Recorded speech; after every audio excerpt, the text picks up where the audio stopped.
Kings, commercials, and catastrophic volcanoes. Do we have a show for you today? Welcome to Touring History, where we prove that the past was just as chaotic as the present, but with fewer social media hot takes. I'm Lane. And I'm Hot Take Dave. And Yeah, you today's are. episode is brought to you by Randy's Donuts, the world famous icon that's been serving up perfect donuts since 1952. You know when you're dealing with medieval kings making terrible decisions and volcanoes literally exploding, which we absolutely are today. There's something deeply reassuring about that giant donut sign in Inglewood. Like empires fall, kings get overthrown, but Randy's still there, still making donuts, still probably visible from the International Space Station. That's right. I mean, they are just an icon for everyone who's hungry. Speaking of things that endure, it's June 15th, which means we have birthday celebrities, constitutional crises, and, oh God, we're doing the steamboat disaster, aren't we? We're absolutely doing the steamboat disaster, but also the first TV commercial, which feels weirdly appropriate given our sponsor situation. Yeah, I wonder if the steamboat disaster was on the first TV. Huh? It might. We'll have to stay tuned in and find out. All right, so buckle up for medieval documents, volcanic eruptions, and the birth of television advertising. First, though, Birthdays! Yeah. And we've got a legitimately stacked lineup today. Ice Cube turns 56, which means Friday is now older than most of our listeners probably are. Yes, that's generally disturbing, Lane. Also celebrating, Courtney Cox at 61. Disturbing again, Neil Patrick Harris at 52. These are all disturbing. Jim Belushi at 71 and Helen Hunt at 62. Are there any youngsters in that crowd? I know. You know what's fascinating? All these people peaked in completely different decades. Ice Cube dominated the 90s. Courtney Cox owned the 90s and the 2000s with Friends. Neil Patrick Harris had his whole career resurrection with How I Met Your Mother. And there's Jim Belushi, who basically spent his entire career being the other Belushi brother. Oh, which has to be the most physiologically complex Psychologically? I think you mean you. psychologically. Thank you. Which has to be the, I don't know, doctor. I've been seeing these visions forever. Which has to be the most psychologically complex celebrity situation imaginable. I made it. We also have Ruby Nash Garnett turning 91. She was in Ruby and the Romantics, who did Our Day Will Come, and Leo Nasantelli? Sure. Yeah. He turned 79. He was a guitarist for the Meters, who basically invented the New Orleans funk sound. You know, we all know the New Orleans funk sound, don't we, kids? And the meters. Oh, yeah. Huge. I know the parking meters, the radioactive meters. So, I don't do metric system, Dave. That's right. It failed. Gosh, what were they thinking? We're so behind the times. So we've got comedy, drama, music, and the foundational sounds of funk, which is actually a perfect segue into talking about foundational documents because, Lane, we need to discuss, that's right, the Magna Carta. Oh, that's right. On June 15th, 1215, a year, just saying 1215, like, can you imagine how long ago that was? That's crazy. King John seals the Magna Carta, and I have to say, this might be the most reluctant document signing in history. Well, couldn't they have, I don't know, thought of different names for these kings? They're always John, Charles, George, Oh, and this is where your obsession with historical grudges kicks in, doesn't it, Lane? Look, King John was basically forced at sword point to limit royal power. The barons were like, hey, you can't just tax us into oblivion and ignore all laws. And John was like, watch me. And they were like, no, seriously, sign this or we revolt. And get that pointy thing away from my face. I'm your king. What's fascinating is that this document, which John immediately tried to get the Pope to nullify, by the way, basically became the foundation for constitutional government, including ours, like totally accidentally. Right? John thought he was signing some temporary inconvenience, but instead he created the blueprint for, hey, maybe kings shouldn't have unlimited power. Revolutionary concept. Right, and they're saying to him behind his back, "Oh, yeah, just sign it. Hey, It's good for a week." I mean, it's like signing a car lease where they tell you what's on the page. You're like, yeah, this says right. basically, you're gonna Now bring it now in once a listen, month, and you're paying for John, that, and just John, go ahead and sign it. honestly, Yeah. it's not worth the paper it's written on, so don't worry about it, okay? So, fast forward to 1775, and the Continental Congress appoints George Washington as Commander in Chief of the Continental Army, which, given what we talked about yesterday with them forming an empire and an army, whoops, which, given what we talked about yesterday with them forming an army to fight the British Empire, was either brilliant or completely insane. No wonder they were talking about flags. Yeah, I know. That reminds me of a story, Dave. Oh, great. Yeah, my great grandfather used to say that Washington got the job because he was the only guy who showed up to Congress in a military uniform. Like everyone else was in civilian clothes, and Washington was basically like, I'm ready for war. And they were like, great, you're hired. Yeah, it's like, who the heck does he think he is in that fancy out? Oh, okay, you want the job. Great. That's probably not entirely accurate history, though, but it's definitely the most American way to get a job. Hey, I wore the uniform, therefore I'm qualified. Who wants Right. ice cream? Dress for the part you want to play, That's right? right. Although, to be fair, it worked out eventually after a lot of people died and France bailed us out again. It's always France coming to the rescue. Always. Jumping ahead to 1864, Arlington National Cemetery is established, and this is one of those historic decisions that's both practical and deeply symbolic. Yeah, it's called Right. taking away your home for a graveyard. God, go for it, Lane. Thanks, Dave. Right, because they needed somewhere to bury Civil War dead, and they also specifically chose Robert E. Lee's confiscated estate, which is probably the most passive aggressive real estate decision in American history. Right. So there they are signing that document at the courthouse in Appomattox. And what is it? Grant says, sure. Yeah. Generally, you can go home right away. By the way, all those coffins in your front yard, don't worry about it. They'll be gone in the morning. Underground gone, but they'll still be gone. Oh, so you want they'll to be lead a. Yes? they'll be gone, but still on your property. You just won't Yeah, see them yeah. anymore. Yeah, they'll just be mounds of dirt. But hey, don't worry about it. So you Right, we want know to how lead. close we know how close your soldiers were. We want to keep them close to you. That's true. That's true. You want to lead a rebellion against the United States? Cool. We're turning your backyard into a cemetery for Union soldiers. So they'll always be there to remind you you lost the war. Ooh, Hmm. yeah, that's pretty passive aggressive.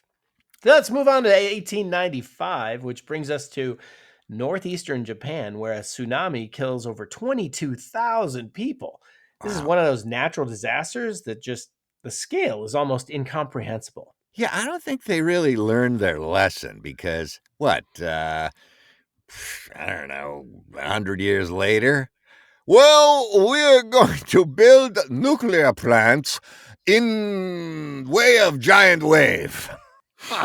I guess they didn't know that Fukushima was also on the ocean and where waves come crashing. And anyway, we all know how that came out. Yeah. I mean, And it is true. This happened in 1895, and we're still dealing with the same geological realities today. The Earth doesn't care about our technology or progress. Sometimes it just reshapes itself no matter what we're doing. it's true. Anyway, speaking of disasters again, 1904, the General Slocum steamboat fire in New York City kills over 1,000 people. And this is where regulatory failure meets tragic consequences. Yeah, this was supposed to be a church picnic. Literally, a German American community group chartered this boat for a day trip, and the safety equipment was basically decorative. Life preservers filled with cork dust, fire hoses that fell apart when they tried to use them. Yeah, I actually, one of my first apartments was on 18th Street in New York between 1st and 2nd, and that was where they all lived. And my neighbor said, oh, yeah, this street was a ghost town for about, I don't know, 6 months. Every family went out on that boat. Nobody came back. Yeah, it Wow, was, really? oh, yeah, it's one of those disasters where you read the investigation report and you realize that literally everything that could go wrong was set up to go wrong. Like, this wasn't an accident. This was negligence disguised as an accident. Wow, yeah, over 1,000 people died because someone decided safety regulations were more like safety suggestions. Which brings us to something much lighter. But wait, before you talk about that lighter subject, again, history repeating itself, ladies and gentlemen. The Titanic? Lifeboats? We don't need no stinking lifeboats. 1934, the Great Smoky Mountains National Park is established. Finally, some good news. Although even this has drama. All right. They had to buy out hundreds of families and relocate entire communities to create the park. It was the right decision long term, but imagine getting a letter that's like, "Congratulations, your hometown is now a tourist destination. Please leave." Yeah, I saw Poltergeist. I know they left all those graves behind. That's very 1930s, isn't it?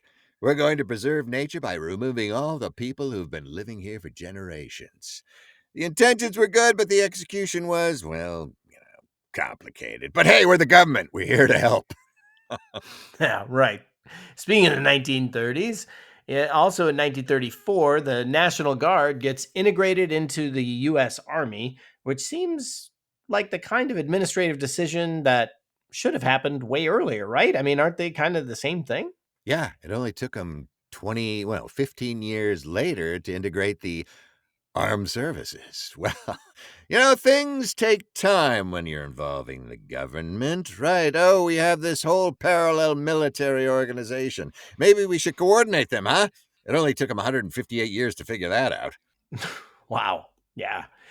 Moving on to 1938, which gives us Johnny Vandermeer throwing back to back no hitters in Major League Baseball, which is basically the sports equivalent of lightning striking twice in the same spot. Wow, that must have been some game. The odds of this happening are so astronomical that it's never been done before or since. It's like, baseball's unicorn moment, ladies and gentlemen. And it happened during a time when baseball was literally the only major professional sport most Americans cared about.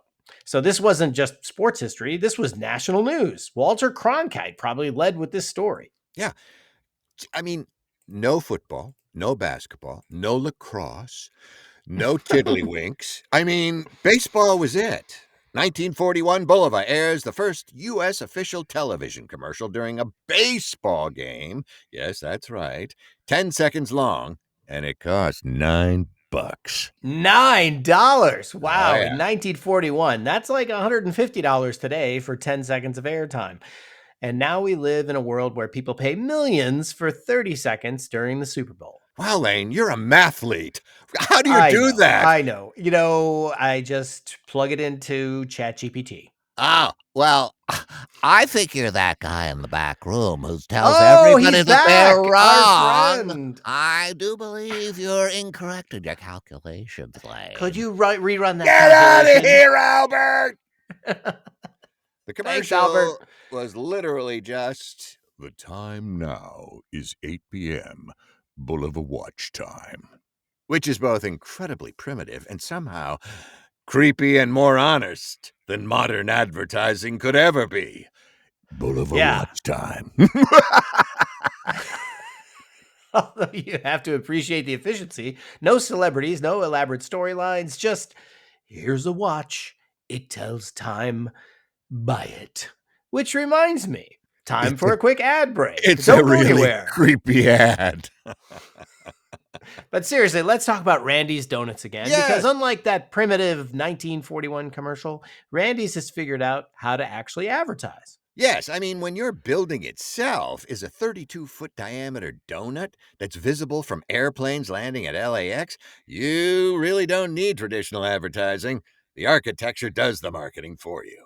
That's right. Randy's has been featured in more movies and TV shows than most actors. Iron Man 2, Mars Attacks, Californication, even Futurama. When Hollywood needs to say, this is Los Angeles, they show Randy's Donuts. That's right. From that original Inglewood location to Vegas, Phoenix, and even international spots in South Korea and Japan. I hear they're going to space, Lane. They've proven that Mhm. sometimes the best advertising is just being authentically, unapologetically yourself. Just like us. Check them out at randysdonuts.com. Now back to more historical chaos. Yes, we move ahead to 1983, where Costco opens its first warehouse in Seattle, Yeah. basically inventing the buy 47 rolls of toilet paper at once shopping experience. And you can return anything at any time. Why, I That's bought a right. pumpkin for Halloween, carved it, and brought it back to them. They're great people at Costco. Yes, this is where your theory about American excess really gets interesting, doesn't it?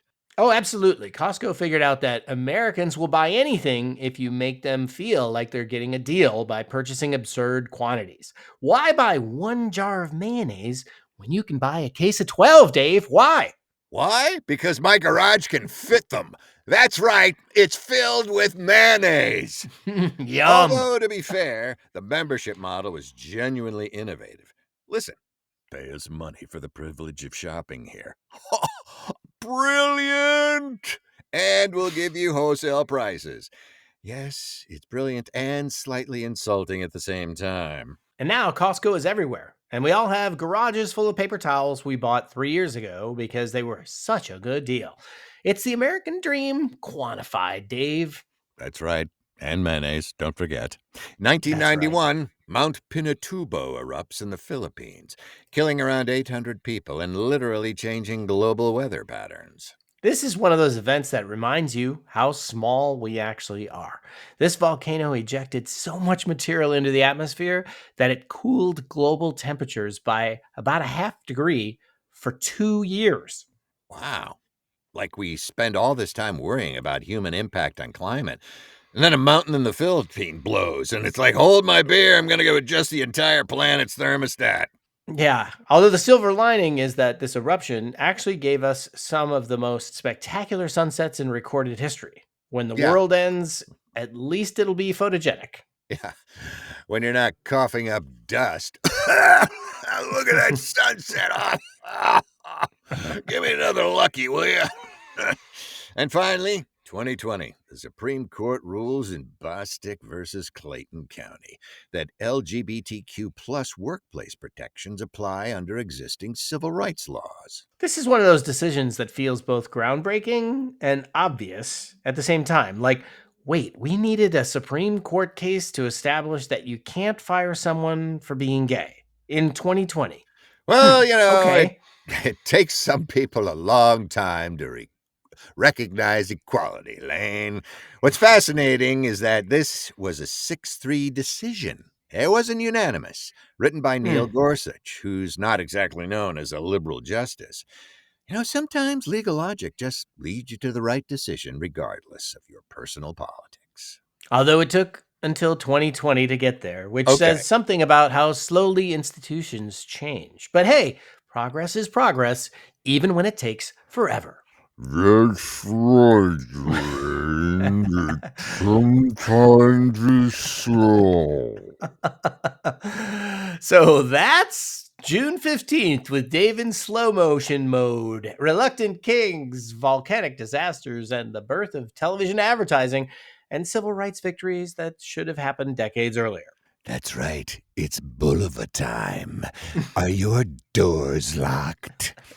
If there's a theme here, it's that humans are really good at creating both problems and solutions. Ha!